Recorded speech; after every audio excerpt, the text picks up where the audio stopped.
ini sudah tahu kita mau ngapain? Belum. Nah, saya kasih tahu ya, nanti kita di sini adalah akan melakukan prosesi konseling kelompok. Nah, konseling kelompok sendiri itu adalah pemberian bantuan kepada individu untuk menyelesaikan masalahnya secara berkelompok. Ada yang mau ditanyakan sejauh ini?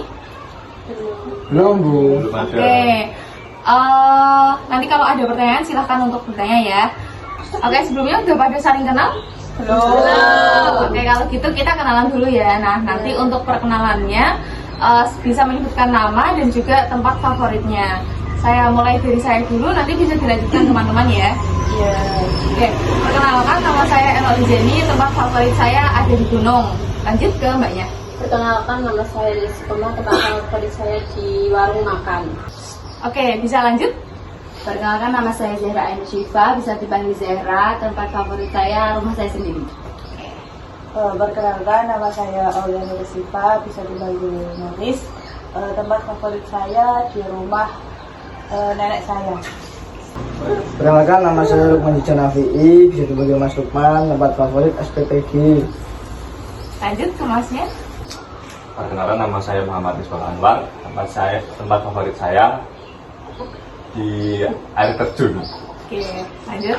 Kenalkan, nama saya Anas Ibrana, tempat favorit saya di pantai. Oke, semuanya sudah saling mengenal ya. Nah, saya cek untuk sebagai sampel ya. Silahkan Mas Aan bisa memperkenalkan ini. Namanya Mbak Lilis. Tempat favoritnya itu di warung makan. Oke, saya anggap semuanya sudah saling mengenal ya. Oke, selanjutnya saya akan menjelaskan di konseling kelompok ini ada beberapa asas. Yang pertama, asas keterbukaan, yaitu nanti silakan untuk bisa saling menceritakan masalahnya dan juga problemnya secara terbuka. Oke, selanjutnya juga ada asas kesukarelaan. Nanti silakan secara sukarela untuk bisa bercerita tentang masalahnya ya, tanpa ada paksaan dari siapapun. Mengerti? Mengerti, Bu. Nah, untuk yang terakhir ada yang namanya asas kerahasiaan. Nanti semuanya bisa berjanji untuk bisa merahasiakan apapun hasil dan juga yang kita bahas pada sesi konseling ini. Oke, mengerti?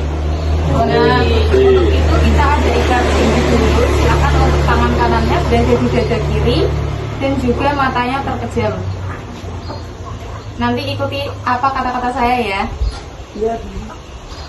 Saya berjanji tidak akan membocorkan apapun hasil dari konseling ini. Oke, terima kasih. Silakan matanya bisa dibuka. Kita lanjut ya ke sesi selanjutnya. Kita sepakati dulu untuk waktunya nanti 20 menit dari kita mulai tadi. Mengerti? Oke, kita lanjut ke sesi selanjutnya ya. Nah, teman-teman di sini punya nggak sih kebiasaan buruk? Punya. Oke, mau nggak sih dirubah? Mau. Oke, mungkin dari siapa dulu yang ingin menceritakan kebiasaan buruknya? Saya Silakan. malas bangun pagi. Oh, gitu. Malas bangun pagi ya mbak ya. Oke, yang lainnya? Saya itu susah mengatur keuangan aja gitu. Boros. Oke, boros ya mbak ya. Untuk yang lain? Saya sering terlambat masuk kuliah. Oke, terlambat ya mbak ya. Terus yang lain? Dari Mbak Lilis, dari Mas Lukman, dari Mas Aan? Saya itu apa ya namanya itu? Tunda-tunda kerjaan kuliah itu, tugas yang kerjaan. Oke, menunda-nunda tugas ya Mas ya? Ya. Oke, Mas ya? Dia kurang pede, dia dibilang introvert gitu saja. Kurang pede ya Mas ya? Ya, Jadi malu-malu ya? Kalau saya itu sering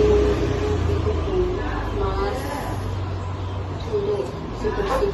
Oh, Mas bersih ya? Oke. Saya belum.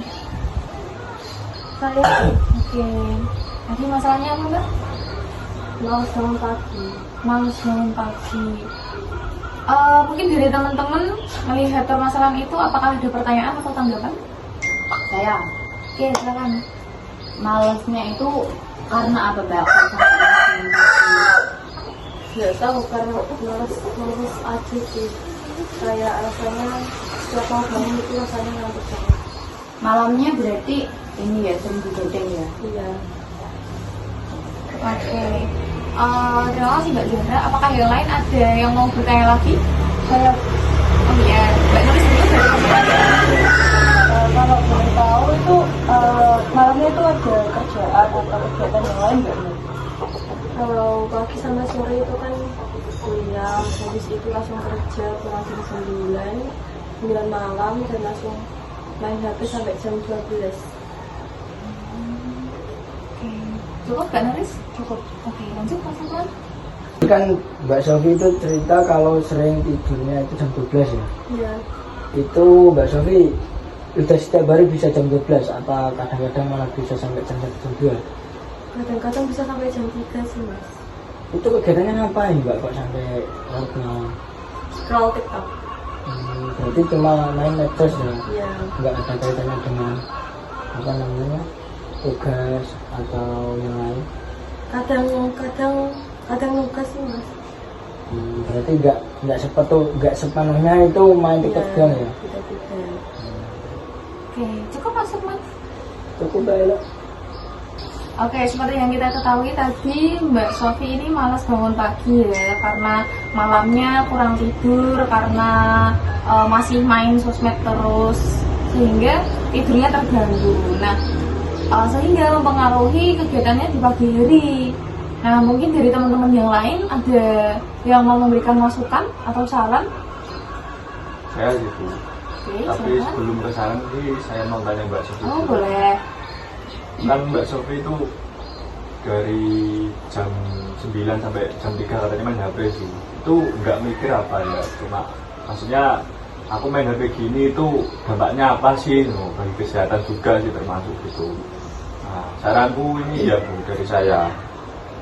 Mungkin Mbak Sofi bisa membuat schedule jadwal jam segini saya melakukan aktivitas ini, terus jam 9 saya gini, terus kan paginya itu biar bisa lebih bangun yang lebih fresh gitu. Itu aja sih dari saya.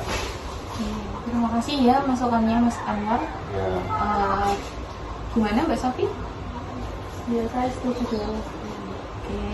Yang lain ada lagi untuk solusi dan saran? Saya itu Bu cocok sama Mas Anwar. Jadi Mbak Sofi itu bisa mikir ya kalau larut malam itu kan nggak ada gunanya ya. Tapi kalau nugas sih nggak apa-apa, soalnya kan dia juga sambil kuliah. Untuk yang nyekel itu bisa diubah lagi ya untuk dikurangi. Iya. Yang lainnya juga bisa begitu ya diterapkan. Gimana tanggapannya Mbak Sofi? Ya saya setuju mbak dan saya akan lakukan. Oh gitu. Nanti kita coba dulu 1 minggu, nanti hasilnya bagaimana. Memang kebiasaan itu susah ya Mbak ya, tapi nggak apa-apa, dicoba saja pelan-pelan. Oke. Apakah untuk pembahasan kali ini? Cukup. Oke, kalau dirasa cukup, saya juga cukupkan. Saya juga berterima kasih kepada kalian yang sudah mengikuti sesi konseling ini. Cukup ya tadi ya? Cukup.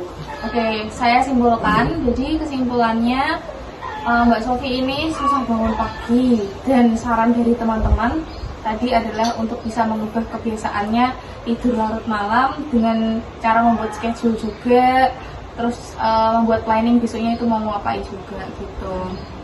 Oke, kesimpulannya seperti itu ya.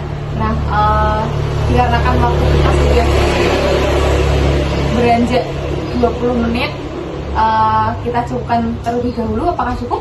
Cukup. Oke, saya ucapkan terima kasih banyak kepada teman-teman yang sudah berpartisipasi dalam kegiatan konseling kali ini. Semoga bermanfaat bagi kita semua.